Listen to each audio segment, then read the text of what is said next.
Hey everybody, it's Ryan Henson-Creighton with another Spellirium Minute. I wanted to tell you about some of the things that influenced me to create Spellirium.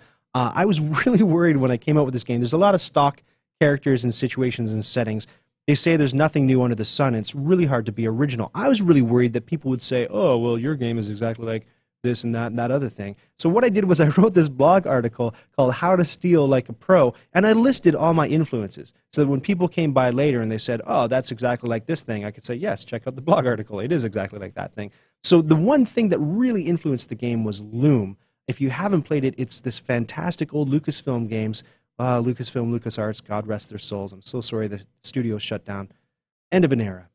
But Loom was this game that looked like it was medieval, and I actually misread the lore about Loom. They keep referring to this third shadow in the game, and I thought that was a reference to the Third World War. And I thought for some reason that Loom took place in the future, but everyone, it looked like medieval times, maybe because, the cataclysm was so brutal that it busted them all back to the Dark Ages. So I actually, used that as an idea for Spellirium, where there's been this big cataclysm that was so devastating that the whole place is like the Dark Ages again. I actually met Brian Moriarty, the creator of Loom, at the Game Developers Conference a couple of years ago, and I said sort of sheepishly, I kind of, took that idea from Loom. He said, what are you talking about? Loom doesn't take place in the future. So I thought I was stealing from Loom, but I actually completely misread it. So, hey, it's an original idea again.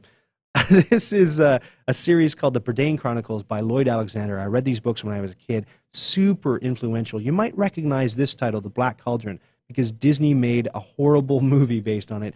Probably the worst Disney movie ever made. But, please don't judge this series by that terrible movie. The books are wonderful. And it's funny, I read them as a kid, and I didn't read the Lord of the Rings stuff until I was much, much older, an adult. But when I read them, I realized how much Lloyd Alexander was obviously influenced by, by Tolkien stuff, and he was also really influenced by Welsh mythology. So even he is basing, he's wearing his influences on his sleeve.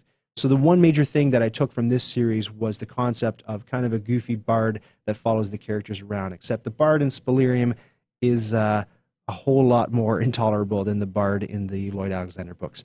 Check both of those out. I really highly recommend them.